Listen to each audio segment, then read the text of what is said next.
बघा, पहिले स्टार्टिंग आपण आहे ना आर्टिकल पासून करू. आपण ऑलरेडी रिव्ह्यूज केलेलं आहे. बघा, आज मी याच्या वेळेस तुम्हाला शिक्षा पण सांगतो, म्हणजे तुम्हाला तेव्हा त्या लिहिता येईल. पहिलं आपण बघितलं होतं 28 मध्ये गुप्तता पाळायची है ना. जर मतदानासंबंधी सिक्रेसीचं पालन करायचं. समजा सिक्रेसीचं पालन नाही केलं गेलं तर किती होऊ शकते? तर मॅक्झिमम 3 महिन्यापर्यंत तुम्हाला काय होऊ शकते? शिक्षा होऊ शकते, जेल होऊ शकते. एवढं लक्षात ठेवा, कैद होऊ शकते.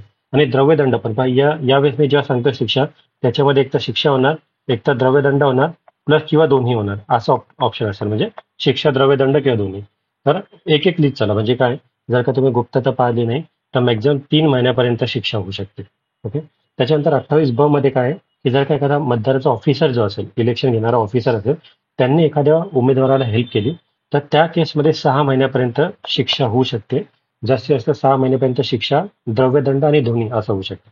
कळतंय? म्हणजे इकडं 3 महिने लक्षात ठेवा, इकडं 6 महिने लक्षात ठेवा, आणि हे मतपत्रिका काढून घेणे ना, इकडं 1 वर्ष लक्षात ठेवा. म्हणजे लक्षात राहील, एक 3 महिने, एक 6 महिने आणि एक 1 वर्ष लक्षात राहील. हे काय होतं, की मतदानाची गुप्तता नाही पाळली तुम्ही. गुप्तता 3 महिने, गुप्तता 3 महिने लक्षात ठेवा. त्याच्यानंतर 6 महिने काय, जे मतदाराचे अधिकारी आहे, त्यांनी काहीतरी काय केलं, उमेदवाराला हेल्प केली, तर त्यावेळेस 6 महिने शिक्षा. आणि जर का तुम्ही मतपत्रिका डफ और दादागिरीकडून मतपत्रिका काढल्यात, हा मोठा गुन्हा आहे, यासाठी 1 वर्ष. तर 3 महिने मॅक्झिमम, 6 महिने मॅक्झिमम आणि 1 वर्ष मॅक्झिमम, हे 3 सिक्वेन्स मध्ये लक्षात ठेवा. याच्यावर तुम्हाला क्वेश्चन येऊ शकतो, सो कन्फ्युज व्हायचं नाही. गुप्तता 3 महिने पाळायची होती, अधिकाऱ्यांनी काय केलं तर 6 महिने त्याला कैद होऊ शकते, आणि जर का दादागिरीकडून मतपत्रिका काढल्या तर 1 वर्ष शिक्षा होऊ शकते. आता क मध्ये कार्यालयीन कर्तव्याचा भंग आहे. जर कार्यालयीन कर्तव्याचा भंग केला तर जास्तीत जास्त 500 रुपये दंड येऊ शकतो. कार्यालयीन कर्तव्य 500 रुपये फक्त फाईन आहे, जेलचं प्रोव्हिजन त्यामध्ये नाहीये. तर कार्यालयीन कर्तव्य कार्यालयामध्ये 500 रुपये, कार्यालयीन कर्तव्य 500 रुपये, हा एक वेग आहे. ओके. त्याच्यानंतर भ्रष्टाचार पण असतो. म्हणजे भ्रष्टाचार संबंधी आणि इतर अपराध, हे दोन तर याच्यामध्ये डायरेक्ट नाही आहे. त्याच्यानंतर जे इतर गुन्हे असतील, इतर गुन्ह्यासाठी कोणती शिक्षा दिलेली आहे हे आपल्याला इतर गुन्ह्यामध्ये दिसेल. म्हणजे मतदान हे करणे आणि म्हणजे इतर गुन्हे जे इतर गुन्ह्यासंबंधीची तरतूद असेल. इकडे मी सांगतो तुम्हाला, इतर गुन्ह्यामध्ये पण 2 मंथची तरतूद आणि 6 महिन्याची तरतूद आहे. ते पण आपण बघणार. हे बघा, इकडं इतर गुन्ह्यामध्ये दिलेलं आहे, ते थोडक्यात तुम्हाला लक्षात येईल. इतर गुन्ह्यामध्ये काय असतं माहिती आहे का, अन्य गुन्हे कोणतरी करतात. मग इतर गुन्ह्यामध्ये 2 प्रकारची शिक्षा आहे. जर का ती शिक्षा, किंवा जर का ते एखादा मतदार ऑफिसर असेल, अधिकारी असेल, एखादा लिपिक असेल, एखादा मतदान केंद्राचा अध्यक्ष असेल, म्हणजे इनडायरेक्टली काय आहे, ते मतदान केंद्राचे जे ऑफिसर असतील, म्हणजे इनडायरेक्टली ऑफिसर लोक जे असतील, काम करणारे निवडणूक अधिकारी जे, त्यांनी जर का गुन्हा केला तर 2 वर्षापर्यंत मॅक्झिमम त्यांना शिक्षा होऊ शकते, दंड होऊ शकतो किंवा दोन्ही होऊ शकतं. आणि जर का इतर व्यक्ती, म्हणजे हे ऑफिसर सोडून बाकीच्यांनी जर का, म्हणजे अन्य व्यक्तीने जर का हा गुन्हा केला तर अन्य व्यक्तीसाठी 6 महिन्यापर्यंत शिक्षा होऊ शकते. हे मी फक्त एका ठिकाणी दिलं, परत कायद्यामध्ये मी तुम्हाला डिटेलमध्ये सांगतो की कुठे. फक्त काय काय लक्षात ठेवायचं आहे, थोडक्यात लक्षात ठेवायचं, तर गुप्तता 3 महिने पाळायची होती. ऑफिसर वगैरे जर का हेल्प करत असतील तर 6 महिने. जर तुम्ही मतपत्रिका नेली तिकडून तर त्यावेळेस 1 वर्षाचा दंड आहे. जर कार्यालयीन कर्तव्य भंग केला तर 500 रुपये. आणि इतर अपराधासाठी 2 प्रकारच्या शिक्षा आहे. ऑफिसरने केलं तर 2 वर्ष, आणि अन्य व्यक्तीने केलं तर 6 महिने. ओके. त्याच्यानंतर आपण फ मध्ये भ्रष्टाचार बघितला होता, फिफावलेला भ्रष्टाचार. ग मध्ये फौजदारी अपराध बघितला होता. ह म्हणजे होय आम्ही मतदान स्थगित करतो बघितलं होतं. आणि आय मध्ये इनिशिएटिव्ह, नव्याने नव्याने परत इनिशिएटिव्ह घेऊन मतदान घेतोय, एवढं तरतुदी आपण बघितलं होतं. सो आता आपण कायद्याला सुरुवात करूया. ओके. सो आज आपण बघणार आहे 28 पासून तर 34 पर्यंत कलम. तर बघा, 28 काय सांगतं, प्रभाग निवडणुकीसंबंधी तरतुदी. म्हणजे प्रभागाच्या निवडणुकीसंबंधी काय काय तरतुदी असेल हे कलम 28 मध्ये सांगण्यात आलं. मग कोणकोणत्या तरतुदी असेल, तर कलम 29. हा कलम 29 पुढचा कलम आहे. कलम 29 काय सांगतं, की मतदानासंबंधी जे पण नियम असतील, मतदानासंबंधी जे पण नियम असतील, ते नियम कोण तयार करेल? राज्य शासन तयार करेल. या संबंधी कलम 29 आहे, की मतदानाचे नियम राज्य शासन तयार करेल.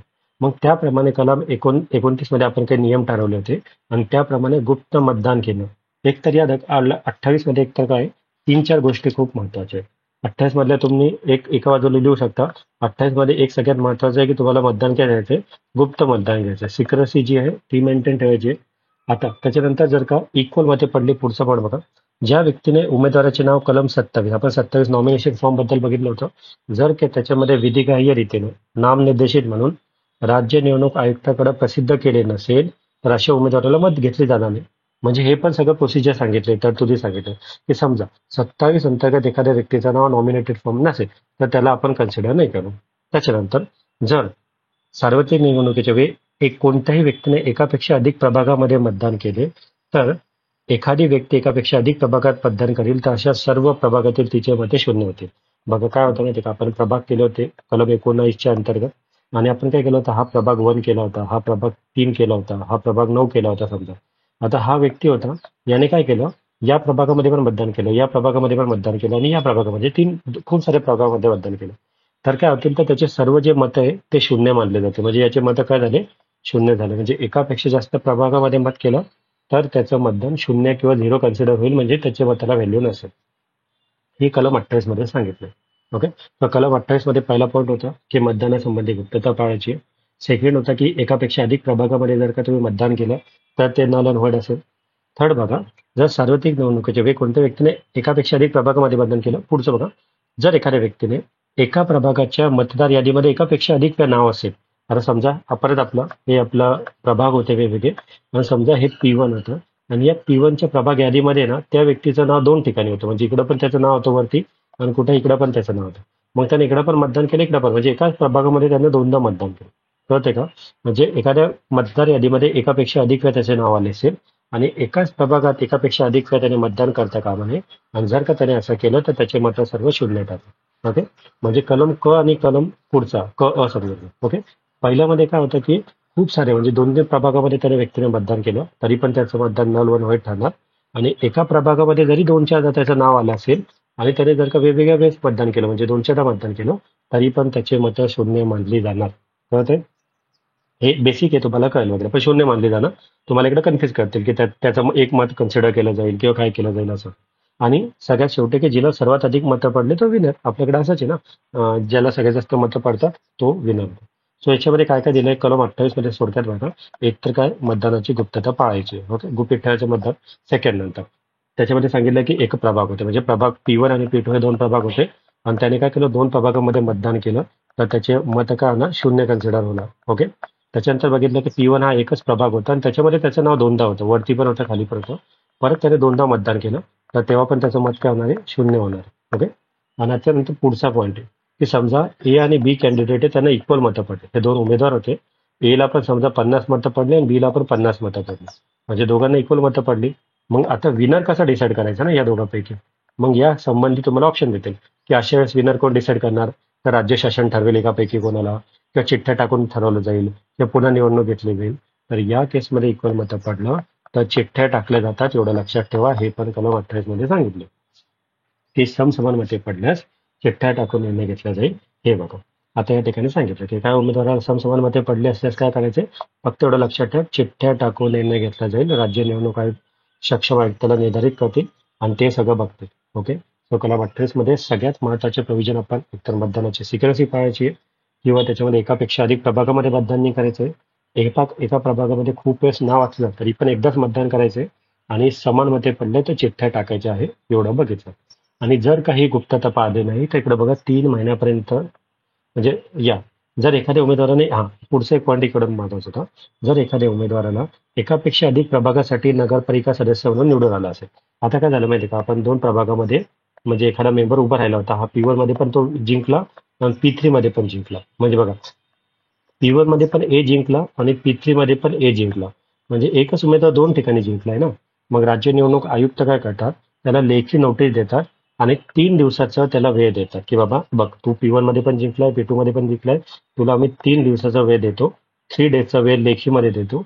जर का त्याने 3 दिवसात सांगायला पाहिजे की मला ए मध्ये काम करायचं, P1 मध्ये किंवा P3 मध्ये काम करायचे, अशी त्याने लेखी पसंती, त्या उमेदवाराने पण काय करायचं, लेखीमध्ये पसंती सांगायची की ओके, मला ए मध्ये काम करायचं, P1 मध्ये किंवा P3 मध्ये काम करायचं.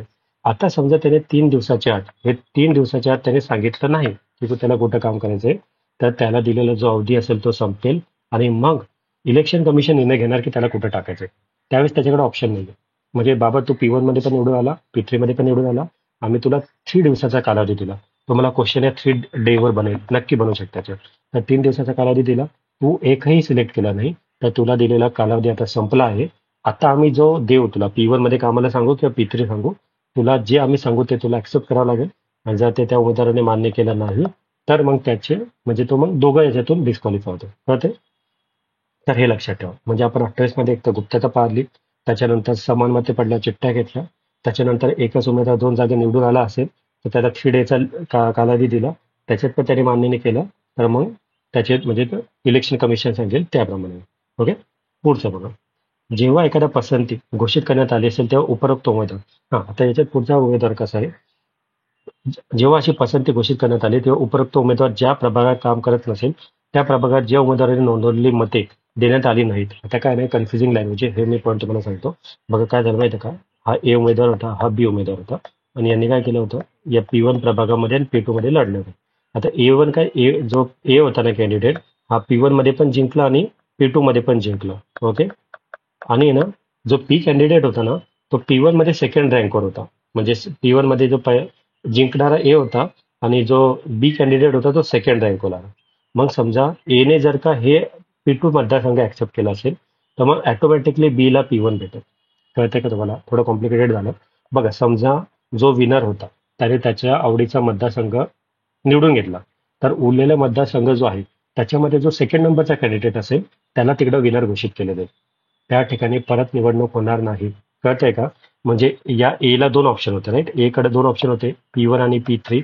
आता ए म्हटलं की मला P1 मध्ये काम करायचंय, मग P3 उरला आहे ना, तर P3 मधला जो सेकंड कॅन्डिडेट आहे ना तो विनर ठरला, असं सांगितलं या ज्या कलमामध्ये. यामध्ये काही कन्फ्युज होण्याचं काम नाहीये. तर तुम्हाला कन्फ्युज काय करतील की या ठिकाणी पुन्हा निवडणूक होईल सेकंड याच्यात, असं नाही पुन्हा निवडणूक. जो सेकंड कॅन्डिडेट असेल त्याला विनर म्हणून घोषित करतील. पुढे बघा. राज्य निवडणूक आयुक्त शक्य तितक्या लवकर निवडणुकीचा निकाल घोषित करेल आणि अशा निकालामध्ये मतांची विधिग्राह्यता करेल. म्हणजे काय असेल, as soon as possible election commission आपला रिझल्ट डिक्लेअर करेल आणि सगळं काही त्या रिलेटेड प्रोसिजर करेल. ओके. हे सगळं दिलेलं आहे. आणि जर का गुप्तता भंग केली तर तुम्हाला माहिती आहे, त्या केली तर तुम्हाला 3 महिन्यापर्यंत शिक्षा होऊ शकते. कळते? मग थोडक्यात मी तुम्हाला एकदा 28 एकदा परत सांगतो, म्हणजे तुम्हाला शॉर्टमध्ये लक्षात येईल. बघा, 28 मध्ये एक काय होतं, तर एकदा गुप्तता पाळायची, मतदानासंबंधी सिक्रेसी पाळा. जे आपण नियम बनवले होते, कोणते नियम होते, 29च्या अंतर्गत नियम बनवले होते त्या हिशोबाने. त्याच्यानंतर P1 आणि P2 2 प्रभागामध्ये निवडला गेलाय, तर त्याने काय करायचंय, म्हणजे एकापेक्षा जागा ठिकाणी तो मतदान करू नाही शकत, हे पाहिलं नाही. त्याचप्रमाणे एकाच प्रभागामध्ये जर का दोनदा मतदान केलं तर त्याचे, म्हणजे एकाच प्रभागात दोनदा मतदान केलं तर दोन्ही पण नल होतील, सगळे नल होतील. चौथा आपण बघितलं होतं की जर का तो 2 जागी निवडून आला तर त्याला 3 दिवसाचा कालावधी लेखीमध्ये दिला जाईल. 3 दिवसात त्याने ऍक्सेप्ट नाही केला तर त्याचा कालावधी संपेल आणि मग स्टेट इलेक्शन कमिशन जो आहे तो निर्णय घेणार. त्याच्यानंतर आपण बघितलं की समान मते पडलं, तर समान मते पडल्यानंतर चिठ्ठ्या टाकले जाईल, त्या चिठ्ठ्या टाकून निर्णय घेतला जाईल. 6वं आहे की जर त्याने जागा विनरने ती जागा सोडली तर जो सेकंड कॅन्डिडेट त्या जागी होता त्याला काय करणार, विनर घोषित करणार. एवढं आपण 28 मध्ये बघितलं. आय थिंक एवढं तुम्हाला लक्षात राहील. काही हे नाही म्हणजे काही खूप जास्त अवघड नाहीये. एक दोनदा तुम्ही रिवाइज केलं तर तुम्हाला ते लक्षात येईल. ओके. सो पुढचं बघा. आता मी तुम्हाला सांगितलं होतं 28 अ मध्ये तुम्हाला सगळ्यात महत्वाचं काय लक्षात ठेवायचं, हे फक्त 3 महिन्यापर्यंत वाढवता येईल एवढी अवधीची शिक्षा, द्रव्यदंड किंवा दोन्ही होऊ शकतात. हा आहे. कष्ट लक्षात ठेवा. 28 अ म्हणजे गुप्तता, आणि गुप्तता किती पाळायची, 3 महिन्याची गुप्तता. 3 महिन्याची गुप्तता. जर का तुम्ही गुप्तता भंग केलं, मग गुप्तता कोण भंग करतो, जर मतदार ऑफिसर असेल, एखादा लिपिक असेल, अभिकर्ता असेल, या सगळ्यांवर मतदानाची गुप्तता राखण्याची जबाबदारी दिली ना आपण. म्हणजे ते ऑफिसर लोक जे जे मतदान कंडक्ट करतात त्यांनी जर गुप्तता भंग केला तर 3 महिन्यापर्यंत त्यांना जेल होऊ शकते. 3 महिन्यापर्यंत वाढवता येईल होऊ शकते गुप्तता संबंधित. एवढं कीवर्डच लक्षात ठेवा. पुढचं बघा ना. 28 ब ब म्हणजे काय, मतदार संबंधी जे अधिकारी असते ते काय करताय, उमेदवाराच्या वतीने त्याला हेल्प करतात. म्हणजे ना, हा मतदार ऑफिसर होता आणि हा एक उमेदवार होता ए, आणि हे दोघं काय होते, मित्र होते, ते ओळख होते. मग हा ऑफिसर काय करतोय, याला जिंकवण्यासाठी काहीतरी ट्राय करतोय, किंवा हा बी एक व्यक्ती आहे, याला हरवण्यासाठी काहीतरी करतोय, हा शत्रू आहे. मग जर का हा ऑफिसर होता, राईट आहे, हा ऑफिसर होता, याने ए या मित्राला जिंकवण्यासाठी काय केलं किंवा बी ला हरवण्यासाठी काय केलं, तर याला काय होऊ शकतं, 6 महिन्यापर्यंत जेल होऊ शकते. काय सांगितलं बघा. एखाद्या मतदान केंद्राचा केंद्र अध्यक्ष आहे, एखादा मतदान ऑफिसर आहे, किंवा राज्य निवडणूक आयुक्ताने नेमलेला कोणता ऑफिसर असेल, एखादा अधिकारी असेल किंवा एखादा कर्मचारी असेल, जो पण इलेक्शन ड्युटी पार पडतोय, तो जर एखाद्या उमेदवाराला निवडणुकीतील म्हणजे यशाची संभाव्यता वाढवण्यासाठी त्याचं काय करतं, मत देण्याव्यतिरिक्त इतर कृती करणार. म्हणजे काय, एखाद्याची विनर प्रोबॅबिलिटी वाढवण्यासाठी काही नाही करणार. मग काय काय याच्यामध्ये, किंवा एखाद्या म्हणजे निवडणुकीत कोणत्याही व्यक्तीने आपले मत द्यावे असे मन वळणे, बाबा तू तुझं मत दे, एक कॅन्डिडेटला तुला मत दे असं. त्याच्यानंतर निवडणुकीत आपले मत देण्यापासून कोणालाही परावृत्त करायचं ना, की तू तुझं मत देऊ नको असं सांगायचं. किंवा त्याचा जे पण पॉवर आहे, त्याचा जो वजन खर्च आहे, त्याचा जे स्वतःची एक ऑफिसर म्हणून पॉवर आहे, ते वापर करून त्याने काय करायचं, एला विनिंग करण्यासाठी ट्राय करायचं.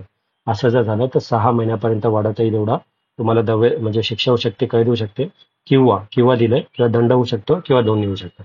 एक तर 6 महिन्यापर्यंत शिक्षा, किंवा किंवा काय होणार तुम्हाला, एक तर द्रव्यदंड होणार किंवा दोन्ही होणार. या तीन संबंधित प्रोव्हिजन याच्यामध्ये दिलेलं आढळलं. तर एखादा ऑफिसर काय करतो, एखाद्या उमेदवाराला जिंकवण्यासाठी ट्राय करतोय, तर 6 महिने किंवा द्रव्यदंड किंवा दोन्ही. आपण गुप्ततामध्ये किती शिक्षा बघितली, 3 महिने. एखादा ऑफिसर जर का हेल्प करतो तर किती महिने, 6 महिन्यापर्यंत होऊ शकते, एवढं लक्षात ठेवा. सोपं आहे ब मध्ये. आता क मध्ये आपण बघितलं होतं, क फॉर कार्यालयीन कर्तव्याचा भंग. फक्त इकडं 500 रुपयापर्यंत वाढत येईल एवढी शिक्षा, एवढंच लक्षात ठेवा. क फॉर कार्यालयीन कर्तव्य, के फॉर कार्यालयीन कर्तव्य, आणि त्याच्यामध्ये 500 रुपयापर्यंत वाढवता येईल एवढ्या द्रव्यदंडाची शिक्षा तुम्हाला, एवढ्या दंडाची शिक्षा तुम्हाला होऊ शकते. क फॉर कार्यालयीन कर्तव्य 500 रुपये. बाकी नका. म्हणजे कार्यालयीन कर्तव्य म्हणजे काय, ऑफिसर ड्युटी करताना त्याने इतर काहीतरी केलं. मग तुम्हाला काय विचारतील की 28 क अंतर्गत कार्यालयीन कर्तव्य करताना एखादा ऑफिसर जर का चुकीचं करत असेल, कार्यालयीन कर्तव्याचा भंग करत असेल, तर त्याला किती शिक्षा होते. तर तुम्हाला आठवलं पाहिजे, ओके 500 रुपये. ओके, सो पाठ करत चला. मी काय सांगितलंय, पाठ होणं महत्वाचं आहे. गुप्तता किती महिन्याची होती, गुप्तता 3 महिन्यासंबंधी होती. त्याच्यानंतर 6 महिने कशासंबंधी होतं, एखादा ऑफिसर काय करतो, एखाद्याला जिंकवण्यासाठी ट्राय करतोय.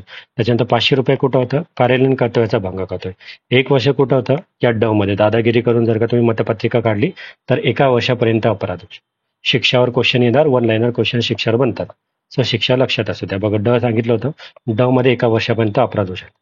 ड म्हणजे दादागिरी आपण लक्षात ठेवलं होतं. बघा, हे मतदान केंद्र होतं, राईट आहे, आणि मतदान केंद्रामध्ये इकडं मतपत्रिका ठेवली होती. आता इकडे ड फॉर दादागिरी करून काहीतरी लोक घुसले, त्याने काय केलं, मतपत्रिका काय केलं, हे केलं म्हणजे मतपत्रिका कपटाने किंवा इतर प्रकारे मतदान केंद्रातून काढून नेल्या आणि गेल्या. मग हे जेव्हा पकडले जातील तर यांना 1 वर्षापर्यंतचा शिक्षा, कैद होऊ शकतं, कारण की हा गंभीर गुन्हा आहे कुठला तरी. मग काय, मतपत्रिका कपटाने घेऊन जाणे ना, कपट करून चुकीच्या मार्गाने मतपत्रिका घेऊन गेले, किंवा तो घेऊन जाण्याचा प्रयत्न करे, किंवा जाणून बुजून सहाय्य करणे, कोणाला हेल्प करणे किंवा कोणाला प्रेरणा देणे. म्हणजे स्वतः तो नाही गेला पण दुसऱ्याला सांगते की बाबा तू जा आणि तू काय कर, त्या मतपत्रिका चोरून आण, माझा आहे, मी आहे तुझ्या पाठीशी वगैरे, असं सपोर्ट करणं पण चुकीचं आहे. आणि जर असं केलं तर त्या व्यक्तीला कसं होऊ शकतं, म्हणजे 1 वर्षापर्यंत कमी असू नाही शकत, 1 वर्षापर्यंत असू शकेल इतक्या अवधीची शिक्षा, किंवा 500 रुपयापर्यंत वाढतील एवढा दंड, किंवा दोन्ही. म्हणजे एकतर 1 वर्ष तुम्हाला जेलमध्ये, 1 वर्षापर्यंत मॅक्झिमम जेलमध्ये जाऊ शकता, किंवा 500 रुपये दंड भरावा लागेल, किंवा तुम्हाला दोन्ही पण होऊ शकते. एवढा लक्षात ठेवा. ही महत्वाची प्रोव्हिजन आहे. 1 वर्ष 500 रुपये, 1 वर्षापर्यंत वाढता येईल, किंवा 500 रुपये, किंवा दादागिरी करून तुम्ही नेलं तेव्हा. मग शिक्षाप्राप्त असलेला व्यक्ती मतदान केंद्राचे सहकारण वाटेल. आता जर का एखादा व्यक्ती म्हणजे काय, आता मतदान करायला एखादा व्यक्ती आला आणि जो मतदान केंद्राध्यक्षाला वाटलं की अरे याने काहीतरी चुकीचं केलंय आणि याने काय केलंय, स्वतःकडे कोणती तरी वस्तू आपली घेतलेली, मग अशा केसमध्ये काय करू शकतात, मतदान केंद्र सोडून जाण्यापूर्वी तिला अटक करता येईल, किंवा अटक करण्याविषयी पोलीस अधिकाऱ्याला निर्देश करतील. म्हणजे हे मतदान केंद्र होतं आणि मतदान केंद्रामध्ये ना हा व्यक्ती आला, याने काय केलं, काहीतरी चुकीचं केलं, आणि मग ना हा जात होता, म्हणजे काहीतरी मतपत्रिका चुकीने घेतलं, आणि इकडे जे बसलेला ऑफिसर होता ना त्याला वाटलं की भाई याने काहीतरी चुकीचं केलं. मग काय करणार, याला बाहेर जाण्याच्या अगोदरच याला अटक केली जाऊ शकते. ओके, किंवा त्याची झडती घेतली जाऊ शकते, किंवा तुझं चेकअप कर की काय, तू काय चेक कर वगैरे, आणि तिची झडती घेऊ शकते. आणि जर एखादी स्त्री उमेदवार असेल तर इथं कॉमन सेन्स आहे, स्त्री असेल तर मग स्त्री संबंधी चौकशी करताना स्त्री असली पाहिजे, केअरफुली चौकशी करणार. आणि जर का त्याला मतपत्रिका त्याच्याकडे सापडली, किंवा तो एखाद्या काही चोरून नेत होता असं कळालं, तर त्या सुरक्षित अधिरक्षित ठेवण्यात येईल, किंवा स्वाधीन करण्यात येईल.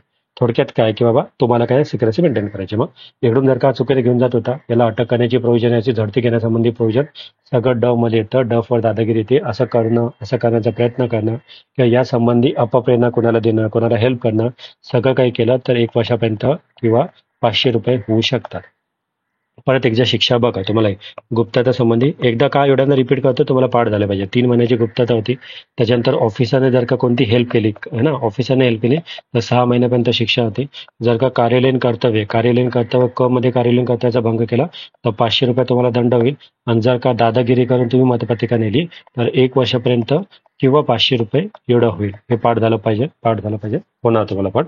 याच्यावर क्वेश्चन येणार, एवढं लक्षात असू द्या. त्याच्यानंतर आता ई मध्ये इतर असतं बघा. ई फॉर काय असतं, निवडणुकीचे वेळी इतर अपराध आपण बघितलं होतं. ई फॉर इतर अपराध, इतर मध्ये ई बघितलं होतं. आता इतर अपराध आहे ना, 2 प्रकारचे आहे, एवढं लक्षात ठेवा. एक कोण आहे, जे ऑफिसर लोक जे मतदान घेणारे लोक ते करताय, आणि जे ऑफिसर सोडून जे अन्य आहे ते अपराध करताय. तर ज्यावेळेस एखादा ऑफिसर हा अपराध करतो ना, तर हे जास्त घृण आहे ना, मग याला 2 इयर पर्यंत शिक्षा होऊ शकते. आणि जर अदर कोण करत असेल तर त्याला 6 महिने होऊ शकतं, एवढं लक्षात ठेवा. आता मी तुम्हाला सांगतो बघा. बघा, कोणत्याही नामनिर्देशित, आता इतर गुन्हा म्हणजे काय, तर नामनिर्देशित पत्र कप्ताने खराब करेल किंवा कप्ताने नष्ट करेल. एखादा नॉमिनेटेड जे आहे पत्र ते काय करतोय, तो खराब करतोय, नष्ट करतोय. किंवा राज्य निवडणूक आयुक्ताने प्राधिकरणान्वये किंवा चिटकवलेली एखादी नोटीस असेल, ते काय करतोय, खराब करतोय, नष्ट करतोय. आता काय स्टेट इलेक्शन कमिशनने त्या त्या मतदान केंद्राच्या याच्यावर एक नोटीस लावली होती. तर एखादा उमेदवार आला किंवा एखादा व्यक्ती आला, त्याने ती फाडून टाकली, त्याला नष्ट केलं, तर याला म्हणतात इतर गुन्हे. किंवा मतपत्रिका, कोणत्याही मतपत्रिकेवरील अधिकृत निशाणी कपटाने विरोध करणे किंवा कपटाने नष्ट करणे. आता जी पण मतपत्रिका होती त्याच्यावर सिम्बॉल असतं ना वेगवेगळ्या पार्टीचे, त्याच्यामध्ये काहीतरी त्याच्यात खोडकाड करायची, चूक करायचं, काही करायचं, त्या निशाणी जी असते त्याच्यामध्ये बदल करायचा. किंवा कोणत्याही प्राधिकरणाने वाचून कोणत्याही व्यक्तीस कोणती मतपत्रिका पुरवणे, म्हणजे ऑफिसर सोडून एखाद्याला दुसऱ्याला कोणाला मतपत्रिका द्यायची. किंवा मतपत्रिकेमध्ये कोणतेही अन्य गोष्टी कप्ताने टाकली. आता हा बॅलेट बॉक्स होता किंवा मतपत्रिका, त्याच्यात तुम्ही काहीतरी दुसऱ्या गोष्टी, एखादा कॉईन टाकताय किंवा एखादा म्हणजे मतपत्रिकेत काही पण टाकताय, या सगळ्या गोष्टी इतर गुन्ह्यामध्ये येतात. किंवा मतपेटीमध्ये ढवळाढवळ करणे, हे सगळं लॉजिकली तुम्हाला कळेल वगैरे. ओके, तर हे सगळं, आता समजा एखाद्या कप्ताने एखादा गुन्हा केला असेल, तर जाणून बुजून कोणी सहाय्य केलं असेल किंवा अपप्रेरणा दिली असेल, तर त्याला पण दोषी ठरवलं जाईल. ओके, सो इतर गुन्हा म्हणजे काय, तुम्ही मतपत्रिके रिलेटेड त्यांनी जे नोटीस एखादी लावलेली आहे, एखादा म्हणजे इलेक्शन कमिशनने ती नोटीस पाळताय, किंवा मतपत्रिकेमध्ये एखादी निशाणी आहे, त्याला तुम्ही काय करताय, नष्ट करताय. किंवा कोणत्याही प्राधिकरणाला मतपत्रिका पुरवताय जे ऑफिसर सोडून आणलेला, किंवा मतदान पेटीमध्ये काही दुसऱ्या गोष्टी टाकताय, हे सगळे इतर गुन्ह्यामध्ये येतात, एवढं लक्षात ठेवा. आणि मग इतर गुन्ह्यामध्ये काय, जर का हे जे काम करणारा जो व्यक्ती जर कार्यालयीन कर्तव्य नेमलेला एखादा अधिकारी असेल, एखादा लिपिक असेल, एखादा कोणतरी ऑफिसर असेल, तर त्याला 2 वर्षापर्यंत वाढवता येईल इतक्या अवधीची कैदेची शिक्षा किंवा दंड किंवा दोन्ही होऊ शकते. So इकडं 2 years लक्षात यायला पाहिजे जर का तो ऑफिसर असेल. आणि इतर कोणताही व्यक्ती असेल ऑफिसर सोडून, तर त्याला 6 महिन्यापर्यंत शिक्षा होऊ शकते, एवढं लक्षात ठेवा. किंवा दंड किंवा दोन्ही. ओके, इकडे 2 years और 6 month और दोन्ही वगैरे, म्हणजे 2 years ऑफिसरसाठी, 6 month अदरसाठी, एवढं लक्षात असू द्या. हे सांगितलं आहे यामध्ये. थोडं मोठं कलम आहे, पण तुम्हाला कळालं असेल. आय थिंक, मला वाटतं की तुम्हाला यासंबंधी गोष्टी कळाल्या असतील, काय काय सांगितलंय. ओके, सो आता परत रिपीटची गरज नाहीये. तर 28 तुम्ही जे बघताय ते डिटेल चांगलं करा. त्याच्यानंतर फोफावलेला भ्रष्टाचार पण होतं. तर नेमका भ्रष्टाचार म्हणजे काय, हे प्रकरण 28 आहे. तुम्हाला वाटेल की कलम म्हणजे या अधिनियम अंतर्गत कोणत्या कलम अंतर्गत भ्रष्टाचार सांगितला आहे किंवा भ्रष्टाचार डिफाईन केला आहे. तर 28F आपण बघितलं होतं, फोफावलेला भ्रष्टाचार. सगळीकडे भ्रष्टाचार फोफावलाय, तर केअरफुली असू दे. बघा मित्रांनो, एक काळजी घ्या, तुम्हाला आठवेल, है ना. स्वतःवर विश्वास ठेवा, तुम्हाला आठवेल प्रत्येक गोष्ट. आपण अशा खूप इलॉजिकल ट्रिक नाही करत आहे, आपण काहीतरी लॉजिकला धरून काहीतरी ट्रिक करण्याचा प्रयत्न करतोय, है ना. आणि ट्रिक शिवाय मोठा कायदा लक्षात ठेवणं चॅलेंजिंग असतं एवढ्या स्पर्धामध्ये. स्पर्धा खूप आहे, मग तुम्हाला 6 महिने कुठं, 3 महिने कुठं, किंवा 1 वर्ष कुठं शिक्षा आहे, किंवा कोणत्या कलमामध्ये भ्रष्टाचार डिफाईन केला आहे, कार्यालयीन कर्तव्य कुठं सांगितली, किंवा बाबा आयुक्ताचं संबंधी कलम कोणतं आहे, एवढ्या गोष्टी लक्षात ठेवणं थोडं कठीण जातं. आणि मला काय सांगायचंय, तुम्हाला याच्यामध्ये ना एकदम लॉची डिग्री घ्यायची नाही, तुम्हाला एक्सपर्ट नाही बनायचं, तुम्हाला एक्झाम क्वालिफाय करायचं. म्हणून तुम्हाला कायद्याबद्दल तेवढं माहित पाहिजे जेवढं तुम्हाला एक्झाममध्ये लागतं. तुम्हाला या कायद्याचं तज्ज्ञ नाही बनायचंय, तुम्हाला एखादा केस नाही लढवायची. हा, तुम्हाला फक्त माहित पाहिजे गुप्तता आहे, गुप्ततामध्ये 3 महिन्याची जेल होऊ शकते. कार्यालयीन कर्तव्य 6 महिने होऊ शकतं. जर का दादागिरी करून मतपत्रिका देतात तर 1 वर्ष होऊ शकतं. तर तुम्हाला फक्त तेवढं कीवर्ड माहित पाहिजे. त्याच्या व्यतिरिक्त काय होतं लॉजिकली तुम्हाला माहित पाहिजे. हा, समनमध्ये पडतायत, आम्ही चिठ्ठ्या टाकतोय, किंवा 3 दिवसाचा वेळ देतोय त्या नॉमिनेशन फॉर्म, 3 दिवसानंतर पण त्याने चॉईस ऍक्सेप्ट नाही केली, तर आम्ही म्हणजे जे मनपसंतीचं आहे ते त्यांना अलॉट करतोय. तर तुम्हाला काय माहित पाहिजे, फक्त जे महत्वाचं एक्झामसाठी तेवढं. सो विश्वास ठेवा स्वतः, नक्की तुम्हाला एक्झाममध्ये आठवेल आणि तुम्ही क्वालिफाय करणार आहात, है ना. मेहनतीची परीक्षा, मेहनतीला कमी नका करू, राईट आहे. खूप सारे आणखी आपण कायद्याला खूप जास्त शॉर्ट नाही करू शकत, जेवढा कायदा बेसिक आहे तेवढा तर तुम्हाला व्यवस्थित करावं लागेल. हा, तुम्ही मी जे सांगते त्याच्यातून तुम्ही काही शॉर्ट नोट्स बनवत असाल, शॉर्टमध्ये काही लिहित असाल, काही एखादा टी डायग्राम बनवत असाल, काही करत असाल, तर ऑलवेज बेस्ट आहे. पण शॉर्टकट नसतं, सक्सेससाठी थोडी मेहनत लागते. मी माझ्यातर्फे हा कायदा जेवढा बेस्ट, जेवढा जास्त देता येईल तेवढा पुढे देईल तुम्हाला. या संबंधी मला एखादी टेस्ट कंडक्ट करता आली तर ते पण घेईल मी माझ्यातर्फे. जेवढं काही शक्य होईल सगळं काही युट्यूबवर देईल मी, फ्रीमध्ये असेल, त्यासंबंधी मी काही चार्ज नाही करणार. फक्त मला काय हवं आहे की तुम्ही मेहनत करा आणि निघा आयुष्यामध्ये, पुढे जा, इकडं या सर्कलच्या बाहेर पडा. हे सर्कल भयंकर आहे, जे तुम्हाला पूर्ण बाजूने ना चक्रव्यूहमध्ये अडकून टाकेल. तीच परीक्षा, तेच एक्झाम, तीच मेस, तोच सायकल वगैरे. त्याच्यातून बाहेर पडायचं तर एकदाच एक्झामवर फोकस करा, मेहनत करा आणि आयुष्यात पुढे जा. ओके, सो होणार, तुम्ही पास सगळे होणार. फक्त काळजी घ्या, स्वतःवर कॉन्फिडन्स ठेवा. ओके, तो आपण कंटिन्यू करूया आपलं लेक्चर. 28F मध्ये आपण बघितलं होतं फोफावलेला भ्रष्टाचार. मग नेमका भ्रष्टाचार आपल्याला जेव्हा आपण विचार करतो की भ्रष्टाचार म्हणजे काय, आपल्याला एक जनरल कन्सेप्ट आहे, भ्रष्टाचार म्हणजे पैशाच्या स्वरूपात असतो. पण या ठिकाणी भ्रष्टाचाराला खूप डिफाईन केलेलं आहे मोठ्या याच्यामध्ये. मग भ्रष्टाचार म्हणजे काय, कोणत्याही उमेदवाराला मत देण्यासाठी किंवा देण्यापासून परावृत्त करणे किंवा म्हणजे मन वळवण्याचा त्याचा प्रयत्न करणे किंवा कोणत्या व्यक्तीला पैसा किंवा मूल्यवान मोबदला देऊ करणे किंवा व्यक्तिगत फायदा करून देण्याचं वचन करणे किंवा त्याला इजा पोहोचवण्याची धमकी देणे. कळतंय का? म्हणजे हा एक हे होता आणि हा समजा मतदान केंद्र होता आणि हा ए उमेदवार होता आणि हा साधा मतदार होता. मग हा मतदार होता ना, याला आहे ना ए हा धमकी देतोय की बघ तू एकतर मला वोट कर, नाही तर तुला बघ इलेक्शन झाल्यावर काय होईल, तुला इजा पोहोचेल मी, किंवा मी तुला वचन देतो तू मला हेल्प कर, मी तुला काय करतो, हे आल्यानंतर तुझा कॉन्ट्रॅक्ट सेंशन करतो, तुला 500 म्हणजे काय असेल जे काय असेल तेवढं तुला हे करून देतो, म्हणजे व्यक्तिगत तुला फायदा करून देतो, किंवा मूल्यवान तुला घे बाबा 500 रुपये घे, 1000 रुपये घे, मला मतदान कर. हे काही पण करणं याला भ्रष्टाचार म्हणतात. आणि मत देणाऱ्या व्यक्ती नसेल अशा कोणत्याही मतदाराचे नाव मत देईल. आता समजा ना, एखाद्या वोटर लिस्टमध्ये एखाद्याचं नाव नाही, हा व्यक्ती होता, याचं नाव नव्हतंच याच्या वोटर लिस्टमध्ये, पण हा गेला आणि दुसऱ्याच्या जागी मतदान करून आला. म्हणजे मत देणारी व्यक्ती नसेल आणि एखाद्या दुसऱ्या नावाने तो मतदान केलं तरी पण त्याला किंवा त्याला एखादी प्रेरणा दिली तरी पण तो भ्रष्टाचार समजला जातो. म्हणजे भ्रष्टाचार खूप ब्रॉडमध्ये डिफाईन केला या कायद्यामध्ये. पैशाच्या स्वरूपात फक्त भ्रष्टाचार नाही, एवढं मला तुम्हाला सांगायचं आहे. तर कोणत्याही मतदारा कोणत्याही मतपत्रिकेच्या ठिकाणी तेथून नेण्यासाठी किंवा कोणते वाहन किंवा पैसे देऊ करणे किंवा भाड्याने देईल तर असा भ्रष्टाचार मानला जाईल. ओके, तर समजा एखाद्या मतदान केंद्रातून जाण्यासाठी तुम्ही एखादा म्हणजे जो प्रतिनिधी त्याने तुम्हाला गाडी अवेलेबल करून दिली ठिकाणी जाण्यासाठी, तेथून येण्यासाठी, तर तो पण भ्रष्टाचार समजला जातो. 3 कलम 33 अंतर्गत भ्रष्टाचार केला असे मानले जाईल. मग आता परंतु जर उमेदवार, आता काय ना, उमेदवार जर स्वतः करता किंवा कुटुंब करता, आता हा उमेदवार होता, हा उमेदवार ए होता आणि उमेदवार काय करतोय, हा उमेदवार बसला नाही, याची याची फॅमिली मेंबर्स होती त्यांच्यासाठी एखादी गाडी केली आणि ते सगळे गाडीमध्ये बसून गेले आणि मतदान केंद्रात जाऊन मतदान केलं, तर हे भ्रष्टाचार नाही येणार. म्हणजे जर उमेदवार स्वतः करता किंवा कुटुंबाकरता किंवा ज्या निवडणूक अभिकर्ता करता जर का तो भाड्याने घेत असेल एखादी गाडी, तर तो भ्रष्टाचार नाही. कारण की उमेदवार काय केलं, तो त्याचे फॅमिली मेंबर जात आहे, गाडी करताय आणि तिकडे जाऊन वोट करताय, मग तो भ्रष्टाचार नाहीये. हा, जर का तो उमेदवार दुसऱ्याला जबरदस्तीने किंवा एखादा म्हणतोय की बाबा मी तुला गाडी प्रोव्हाइड करतो, तू जा माझ्यासाठी मतदान कर, तर तो भ्रष्टाचार आहे. म्हणजे एखादा नसतं का की हा मी तुला गाडी बिडी अवेलेबल करतो, तो तिकडे जा मला मतदान करू दे, तर हा भ्रष्टाचार असतो. बट स्वतःच्या फॅमिलीला घेऊन जातोय तो भ्रष्टाचार नाही. किंवा समजा अशा कोणत्याही मतदार केंद्राकडे किंवा तिथून दुसऱ्याकडे जाण्यासाठी स्वतःने जर का काही अनेक मतदार, आता काय ना, हे सारे 5-6 मतदार होते, राईट, हे 5-6 मतदार होते, हे सगळे मतदार होते.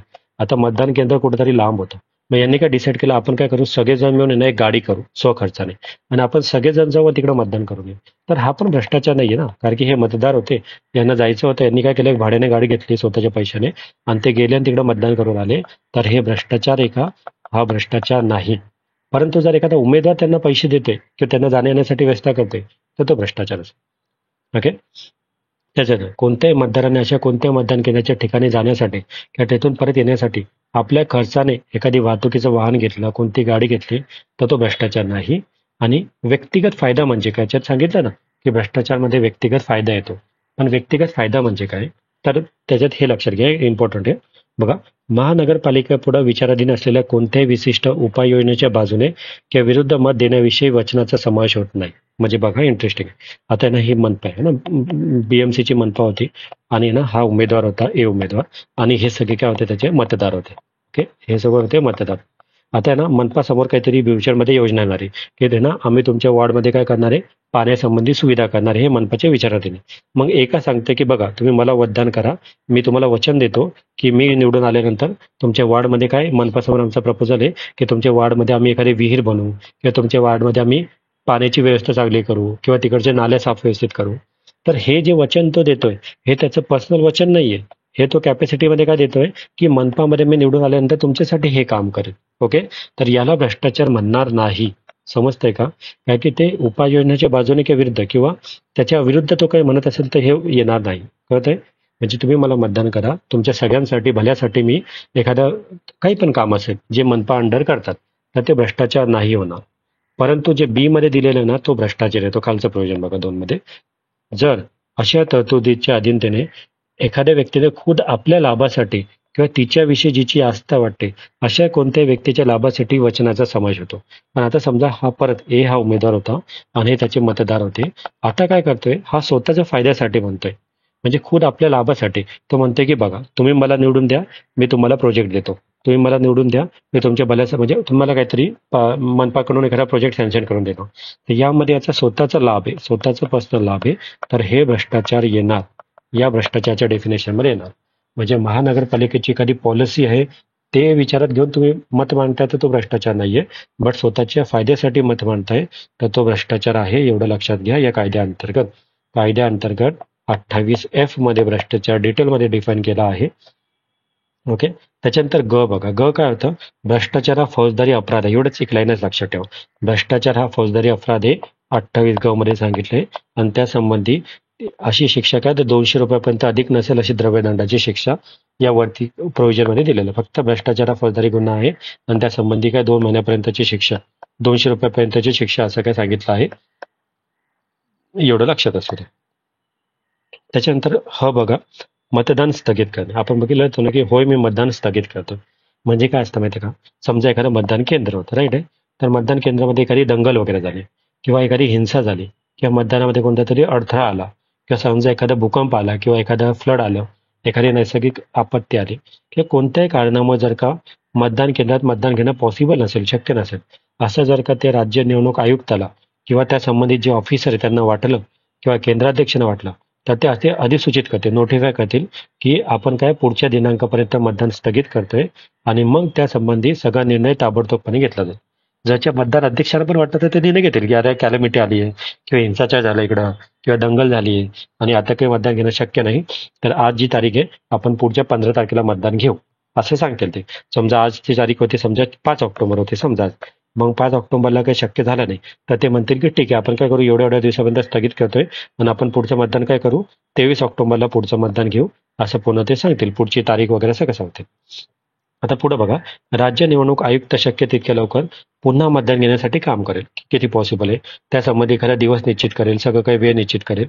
आता पुढं काय, आणि या संबंधी जे निश्चित केलेले मतदान केंद्र, तारीख आणि वेळ या संबंधी नोटीस राज्य निवडणूक आयुक्त मतदानाच्या दिवसापूर्वी निदान 3 दिवस अगोदर शासकीय राजपत्रात किंवा स्थानिक वृत्तपत्रात देईल. म्हणजे बघा आता काय होणार, पुन्हा पुढची 23 ऑक्टोबर होती तर 20 ऑक्टोबर म्हणजे 3 दिवस अगोदर ना, मग 20 ऑक्टोबरला काय करणार, सगळ्याचे सगळे न्यूजपेपर असेल त्यामध्ये ॲडव्हर्टाइजमेंट देणार, गव्हर्नमेंट गॅझेटमध्ये नोटिफाय करणार की तुमचं 23 तारखेला मतदान आहे. म्हणजे 5 ऑक्टोबरचं मतदान स्थगित झालं होतं आणि ते मतदान स्थगित होऊन आपण 23 ऑक्टोबरला आयुक्ताने ठेवलं होतं.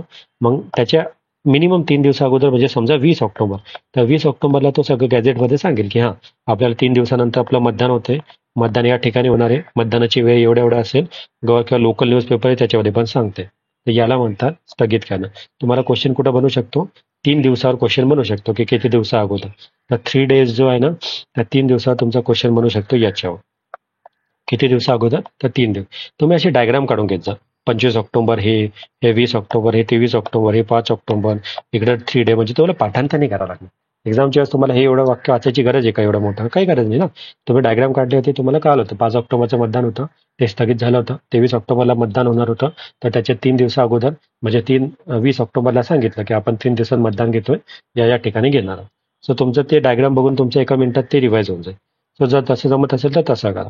फक्त लक्षात ठेवा मित्रांनो ना, तुम्हाला लक्षात ठेवायचं आहे, मग ते तुमचं चॅलेंज किती बेस्ट वगैरे आहे तुम्ही लक्षात ठेवू शकता. त्याच्यानंतर आय बघा, आय काय सांगतं, इनिशिएटिव्ह, नव्याने मतदान घेणे. आपण बघितलं होतं ना, आय फॉर इनिशिएटिव्ह. आता मतदान स्थगित झालं होतं आणि परत तुम्ही नव्याने मतदान घेताय, तर राज्य निवडणूक आयुक्ताला किंवा कोणत्याही केंद्राध्यक्षाला मतपेटी किंवा बेकायदेशीरपणे कोणीतरी काढून नेली आहे किंवा म्हणजे इलिगली काही फेरफार केली असेल किंवा मतपेट्या आकस्मिक परिस्थितीमध्ये काही पण केलं असेल, घाण केलं असेल किंवा मतपेटीसंबंधी काही केलं असेल किंवा काही निरर्थक होईल असं काही केलं असेल, तर राज्य निवडणूक आयुक्त घटनेसहित जाणार, ते सगळं बघणार आणि त्यासंबंधी पुढची वेळ देणार. इकडं पण 3 डे सांगितलंय, सेम आहे वगैरे. म्हणजे जर का तुम्ही मतदान स्थगित केलं, आपण काय केलं होतं मागं की हो मध्ये आपण केलं होतं की होय मी मतदान स्थगित करतोय, आणि त्याच्यानंतर 28I मध्ये आपण बघतो की नवीन परत मतदान घेतोय. तर इकडे पण 3 डेजचं प्रोव्हिजन आहे आणि वरती पण 3 डेजचं प्रोव्हिजन होतं ज्याच्यावर क्वेश्चन बनवू शकतो. इकडे पण 3 दिवसा अगोदर गॅझेटमध्ये किंवा लोकल न्यूजपेपरमध्ये पब्लिश होते. तर 28 असू द्या किंवा 28I असू द्या, दोघांमध्ये काय सांगितलंय की जी नवीन डेट असेल त्याच्या ऍटलिस्ट 3 दिवसा अगोदर लोकल न्यूजपेपर किंवा गॅझेटमध्ये पब्लिश करणार, एवढं लक्षात ठेवा. हे दोघं ऑलमोस्ट सारखे कलम आहे. ओके, पुढचं आता बघा, पुढचं 29. आता 28 संपला, 28 मोठा कलम होता. आता 29 बघा. 29 मी तुम्हाला सांगितलंय मतदानासंबंधी नियम तयार करण्यासंबंधी अधिकार आहे. आणि ते कोणाला अधिकार आहे? तर राज्य शासनाला अधिकार आहे. कोणाला अधिकार आहे? राज्य शासनाला अधिकार आहे, एवढं लक्षात ठेवा. म्हणजे या 29 अंतर्गत राज्य शासन राज्य निवडणूक आयुक्ताबरोबर विचार विनिमय करून नियम तयार करते. तुम्हाला क्वेश्चन 2 म्हणू शकतात. एक तर नियम कोण तयार करतात, कोणाची विचार विनिमय केला जातो, आठवलं पाहिजे. काय कोण होतो? 29 मध्ये नियम कोण बनवत आहे? तर नियम बनवण्याची पॉवर आहे राज्य शासनाला. राज्य शासन नियम बनवत आहे, पण कोणाशी चर्चा करत आहे? स्टेट इलेक्शन कमिशनर, राज्य निवडणूक आयुक्त यांच्याशी चर्चा करून नियम बनवतो. मग नियम कसा आहे बघा. नियम म्हणजे काय? इलेक्शन कसं घ्यायचं, किती वेळ घ्यायचं, मतदान चालू किती वाजता होणार, मतदान संपणार किती, या संबंधी ज्या गोष्टी असतात त्या नियमामध्ये येतात. ओके, मग मतदान केंद्राध्यक्ष किंवा मतदान अधिकारी यांना सहाय्य करण्यासाठी इतर व्यक्तींची नेमणूक करणे, त्या व्यक्तींसाठी हे करणं, किंवा मत नोंदवण्यासाठी मतदान केंद्र किंवा वेळेत उघडत राहतील. म्हणजे 7 वाजता मतदान केंद्र उघडेल, 6 वाजेपर्यंत मतदान केंद्र चालू राहतील. हे जे नियम असताना हे नियम तयार करण्याचा अधिकार सांगितलाय. मतपत्रिका कोण छापेल, मतपत्रिका तपासणी कोण करेल, तोटेगिरी जर झालं तर त्याच्याविरुद्ध कसा निर्णय घेतला जाईल. जर का जी शाही असेल, पक्की शाही जी असेल, ती मतदाराच्या डाव्या तर्जनीवर किंवा इतर कोणत्या बोटावर शक्य तितकी शाही आपण पक्की शाही लावेल. ती नाकारली तर त्यावेळेस आपण कोणत्या बोटावर शाही लावणार. एखाद्याने ऑलरेडी निशाणी आढळून आली तर ते मतपत्रिका परत करण्यात येईल. म्हणजे जे काही गोष्टी आहे ना, त्या सगळ्या नियम जे असतात त्या नियम 29 अंतर्गत तयार केले जातात. जर एखादा निरक्षर मतदार असेल किंवा शारीरिक किंवा निसमर्थ असेल तर त्याचं मतदार कशा प्रकारे घेतलं जाईल, किंवा मत दिल्यानंतर असा उमेदवार आपण आहोत हे सांगणाऱ्या प्रत्येक व्यक्तीनं अनुसरायची कार्यपद्धत. थोडक्यात मतदान कसं घ्यायचं त्यासंबंधी नियम हे 29 मध्ये येतात. यासंबंधी नियम राज्य शासन हे राज्य निवडणूक आयुक्ताला कन्सल्ट करून यासंबंधी नियम तयार करते. आणि हे सगळे प्रोव्हिजन याच्यामध्ये दिलेले. सो कलम 29 तुम्हाला लक्षात असू द्या, नियम संबंधी आहे. कोण तयार करताय? तर राज्य शासन तयार करत आहे. त्याच्यानंतर 29 आता 30-31 नाही आहे सिलेबसमध्ये, डायरेक्ट 32 येतो. 32 म्हणजे काय असतं? 32 म्हणजे इलेक्शन रिझल्ट येतं. Okay, election result. मग 32 मध्ये निवडणूक आल्या, त्याचे नावे निवडून आलेल्या जे लढवलेले आहे त्या सगळ्या प्रत्येक उमेदवाराचे नोंदवण्यात आलेल्या मतांची संख्या किंवा त्यांना जे योग्य वाटेल अशा सगळा निकाल घोषित करायचा. निकाल देणं हे 32 मध्ये येतं. बघा 22 मध्ये आपण बघितलं होतं इलेक्शनच्या दिनांक संबंधी होता, आपण त्यावेळेस पण बघितलं. आणि 32 मध्ये काय येतं? तर इलेक्शन संबंधी निकाल येतात. तर 22 आणि 32 जोडीमध्ये लक्षात ठेवा. ओके, 22 मध्ये इलेक्शन डेट होती आणि 32 मध्ये इलेक्शनचा रिझल्ट होता. हे संबंधी कलम विचारू शकतात निवडणूक निकाल संबंधी. आणि 33 काय आहे? 33 पण निकाल आहे, पण 33 निकाल कोण लागतोय? जो आपलं लघुवाद न्यायालयाचा मुख्य न्यायाधीश आहे. आता इलेक्शन मध्ये काहीतरी समजा धांदलीगिरी झाली किंवा काहीतरी भ्रष्टाचार झाला, मग अशा वेळेस आपण इलेक्शन पिटिशन फाईल करतो ना. आणि आपण कोणाकडे जातो? आपण बघितलं होतं की राज्य लघुवाद न्यायालयाचे मुख्य जे न्यायाधीश असतात त्यांच्याकडे जातो. तर तो जो निर्णय देतील तो निर्णय कलम 33 अंतर्गत येतो. कळत आहे? म्हणजे दोघं निकाल होते. 32 मध्ये निकाल ऑफिशियल निकाल होता आणि 33 मध्ये एखादी इलेक्शन पिटिशन फाईल झाली आणि ते इलेक्शन पिटिशन ऐकून जो निर्णय घेत आहे ते कोण घेत आहे? लघुवाद न्यायालयाचे मुख्य न्यायाधीश. आपण लघुवाद न्यायालय लव मध्ये बघितलं होतं, तुम्हाला आठवत असेल तर ते निर्णय घेत आहे. तर यामध्ये लक्षात काय ठेवा की समजा पालिका सदस्याच्या जागेसाठी निवडणूक घेण्यात आली आहे असं घोषित झालं, तर समजा त्याच्या अर्हतेबद्दल एखादा वाद, समजा ए हा कॅन्डिडेट जिंकून आलेला आहे आणि एच्या अर्हतेबद्दल काहीतरी वाद निर्माण झाला, किंवा जर का त्याचे नामनिर्देशन अयोग्यरित्या नामंजूर केल्यामुळे जर इलेक्शन कमिशनने त्याचं नॉमिनेशन फॉर्म किंवा काही अयोग्यरित्या मंजूर केलं असेल, किंवा अयोग्य मत घेऊन किंवा नाकारण्यात आल्यामुळे तो विन झाला, किंवा कोणत्याही कारणामुळे जर का तो जिंकलाय इलिगली किंवा काहीतरी निवडणूक आयोगाकडून किंवा अर्थेबद्दल काहीतरी क्वालिफिकेशन बद्दल काहीतरी चूक तो जर का जिंकला असेल, तर नंतर तो झाला तर त्याला कलम 28F अंतर्गत भ्रष्टाचार केला आहे या मुद्द्यावर त्याच्यावर आक्षेप घेण्यात आला तर त्याच्या विरुद्ध पूर्ण त्याच्यावर कारवाई होणार. आणि त्यानंतर ज्या तारखेस निरीक्षणासाठी ठेवण्यात आले होते त्या तारखेपासून 10 दिवसाच्या आत कोणत्याही वेळी लघुवाद न्यायालयाचे मुख्य न्यायाधीश अर्ज करता येईल. या ठिकाणी 2 लक्षात ठेवा. एकतर कोणाकडे अर्ज करणार आहे? लघुवाद न्यायालयाचे मुख्य न्यायाधीश. किती दिवसाच्या आत? 10 दिवसाच्या. कोणाविरुद्ध? जर एखाद्या व्यक्तीच्या, एखाद्या उमेदवाराच्या अर्हतेबद्दल एखादा वाद निर्माण झाला, किंवा त्याचं नामनिर्देशन पत्र अयोग्यरित्या नामंजूर केल्यामुळे किंवा अयोग्यपणे मत घेण्यात आल्यामुळे किंवा मत नाकारण्यात आल्यामुळे किंवा अन्य कोणत्याही कारणामुळे विधिग्राह्यतेला आक्षेप घेण्यात आला किंवा कोणत्याही कारणामुळे केलं किंवा 28F अंतर्गत भ्रष्टाचार केला आहे असं काहीतरी आक्षेप घेण्यात आला, असं काहीही जर का पिटिशन आलं तर 10 दिवस, इकडं महत्वाचं काय, 10 डेजच्या आत कोणाकडं, तर लघुवाद न्यायालयाचे मुख्य न्यायाधीशाकडे जातील. त्याला उमेदवाराला त्याची बाजू मांडण्यासाठी वेळ दिला जाईल, सगळं केलं जाईल आणि मग 33 अंतर्गत निकाल लावला जाईल. थोडक्यात एवढं लक्षात ठेवा. 33 मध्ये काय लक्षात ठेवा, एक तर 10 डे लक्षात ठेवा आणि लघुवाद न्यायालयाचे मुख्य न्यायाधीश एवढं लक्षात ठेवा. मग त्या संबंधित ते निर्णय घेतील आणि उमेदवाराची नावं त्यानंतर सर्वांच्या मते नोंदवण्यात आली ते होईल. ठीक आहे, एवढं बेसिक ते लक्षात ठेवा, जास्त डिटेलमध्ये जायची गरज नाही. ओके. म्हणून कलम 34 येतं, निष्फळ झाली किंवा अपास्त करण्यात आली तर अनुसरायची पद्धत. म्हणजे आपण आता बघितलं नाही का, 34 मध्ये काय सांगितलं होतं की जर का कलम 9 अंतर्गत नैमित्तिक रिकाम्या जागा असेल या कोणत्याही कारणामुळे एखादी निवडणूक निष्फळ झाली किंवा अपास्त झाली तर कोणती प्रोसिजर अडॉप्ट करायची ते 34 मध्ये सांगितलं. तर एखादी निवडणूक निष्फळ झाली किंवा अपास्त करण्यात आली तर कोणती जी पद्धत आहे ती अनुसरायची आहे, त्या संबंधी कलम 34 मध्ये दिलं आहे. आणि जे कलम 9 मध्ये आपण नैमित्तिक रिकाम्या जागा होत्या, एखाद्या आपण बघितलं होतं ना कॅज्युअल वॅकेन्सी कलम 9 मध्ये, त्याच्यामध्ये पण जर एखाद्याने रिझाईन केला किंवा एखाद्याचा मृत्यू झाला किंवा काही पण झालं तर त्यावेळेस कोणती प्रोसिजर अडॉप्ट करायची असते, ती प्रोसिजर कलम 34 मध्ये दिलेली आहे. कोणत्याही प्रकारे जर का एखादी जागा नैमित्तिक रिकामी झाली किंवा काहीही झालं तर त्या संबंधी जे पुढचं प्रोव्हिजन आहे ते कलम 34 मध्ये दिलं आहे, एवढं लक्षात ठेवा. बघा, या कायद्यामध्ये जे जे महत्वाचं मला एक्झाम पॉईंट ऑफ व्ह्यू वाटतंय ना, ते मी तुमचं घेत चाललोय इकडं. म्हणजे जे वाटतंय की हा याच्यावर येऊ शकतं वगैरे, ते सगळं आपण बघतच चाललोय. सो तुम्ही ते लक्षात असू द्या. ओके. तुम्हाला एकदा परत थोडक्यात रिव्हिजन देतो. बघा, 28 आपण बघितलं होतं. 28 मध्ये आपण गुप्तता बघितली होती. गुप्तता किती महिन्यासाठी कर होतं, मॅक्झिमम 3 महिने. हे मॅक्झिमम शिक्षा किती होती, मॅक्झिमम 3 महिने. त्याच्यानंतर 28 आपण बघितलं होतं. मध्ये जर का एखादा निवडणूक ऑफिसर असेल, तो जर का उमेदवाराच्या वतीने काम करतोय, म्हणजे ऑफिसर काय करतोय, हेल्प करतोय एखाद्याला, तर इकडे 6 महिने शिक्षा बघितली होती. त्याच्यानंतर 28 मध्ये आपण बघितलं होतं कार्यालयीन कर्तव्य. कार्यालयीन कर्तव्य करताना जर का कोणी हे केलं तर त्याला जास्तीत जास्त 500 रुपयापर्यंत दंड आपण बघितला होता.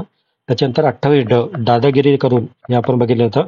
मतपत्रिका काय केलंय, काढून नेल्या है ना, केंद्रातून काढून नेला तर मतपत्रिकेसंबंधी गुन्हा असेल तर त्यामध्ये आपण 1 वर्षापर्यंतचा कैद आणि 500 रुपये एवढी शिक्षा बघितली होती. त्याच्यानंतर आपण बघितलं होतं. मध्ये इतर गुन्हे आपण बघितलं होतं. इतर गुन्ह्यामध्ये 2 प्रकारच्या शिक्षा होत्या. जर एखादा मतदार अधिकारी असेल, त्या अधिकारी, लिपिक त्यांनी काही गुन्हा केला किंवा अन्य व्यक्तीने गुन्हा केला, जर अधिकारीने गुन्हा केला तर 2 वर्षापर्यंत, त्याला जास्तीत जास्त 2 वर्षापर्यंत कैद, द्रव्यदंड किंवा दोन्ही होऊ शकतात. जर अन्य व्यक्ती असेल तर त्याला 6 महिन्यापर्यंत शिक्षा आपण बघितली होती या कलमांतर्गत. त्याच्या व्यतिरिक्त कलम 28 आपण बघितलं होतं की मतदान केंद्रामध्ये गुप्तता पाळली जावी. एकापेक्षा अधिक प्रभागात निवडून आलेले असतील तर 3 डेजच्या आत आपण सांगितलं पाहिजे. 3 डेजच्या आत ते सांगितलं तर आपलं जी जागा ती होऊ शकते.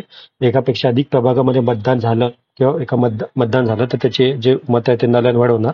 आणि जर इक्वल मतं पडले असेल तर आपण चिठ्ठ्या टाकणार आणि त्या प्रकारे निर्णय घेणार, हे आपण याच्यामध्ये बघितलं होतं. त्याच्यानंतर भ्रष्टाचार आपण डिटेलमध्ये केला होता. एखाद्याला धमकी देणे, मोबदला मिळवण्यासाठी काही पण करणं, ज्या प्रकारे तुम्ही काय करता, इंटरफेअर करता, हे सगळं भ्रष्टाचारमध्ये दिलं होतं. आणि शेवटी आपण 10 डे आता बघितलं होतं की जर का लघुवाद न्यायालयाकडे आपण गेलो, लघुवाद न्यायालय कलम 33 अंतर्गत निकाल घोषित करतील आणि लघुवाद न्यायालयाकडे 10 दिवसाचा कालावधी असतो. मग तुम्हाला हा 10 दिवस, हे 3 दिवस, हे 3 दिवस तुम्हाला माहित होतं. हे 3 डेज इकडे आलं होतं. 3 डेज त्याला टाइम दिलं होतं. आणि परत 3 दिवस कुठं बघितलं होतं आपण, की जर का एखादा इलेक्शन आपण पोस्टपोन केलं, है ना, मध्ये आपण बघितलं होतं की आपण पोस्टपोन केलं होतं, किंवा मध्ये आपण परत निवडणूक घेणार होतो. तर आपली निवडणूक दिनांक 23 ऑक्टोबर होती. तर आपण परत 20 ऑक्टोबरला पूर्ण गॅझेटमध्ये पब्लिश केलं होतं, लोकल न्यूजपेपर. तर इकडे पण 3 डे होतं. इकडे 3 डे या संबंधी होतं. आणि इकडे 3 डे कशा संबंधी होतं, तर त्याने चॉईस दिली होती की ते 2 प्रभागामध्ये एखादा उमेदवार निवडून आला होता तर त्याला 3 दिवसात चॉईस द्यायची होती की कुठं निवडून यायचं. तर तुम्हाला लक्षात असू द्या, 3 महिने, 6 महिने, 500 या सगळ्यांवर क्वेश्चन येतील. हा क्वेश्चन ऑब्जेक्टिव्ह पेपर आहे, तर सगळ्यावर क्वेश्चन येऊ शकतं. सो तेवढी काळजी असू द्या एक्झाम करताना. ओके. सो आय थिंक तरी मला वाटतं जे तुमचे डाऊट्स असतील या लेक्चर संबंधी ते क्लिअर झाले असेल. आणखी पण तुम्हाला लेक्चर कसं वाटलं मला कमेंट बॉक्समध्ये सांगा. लाईक शेअर करा. लेक्चरला काय वाटलंय, कसं वाटलंय, मला फीडबॅक द्या तुमचे. आणि त्यासंबंधी टेलिग्राम चॅनलवर आपल्या अनुज पाडे एमपीएससी नेव्हिगेटरवर सगळं PDF तुम्हाला उपलब्ध असेल. All the best. बेस्ट मेहनत करा. आयुष्यात सक्सेसफुल बना. Better next time. Take care.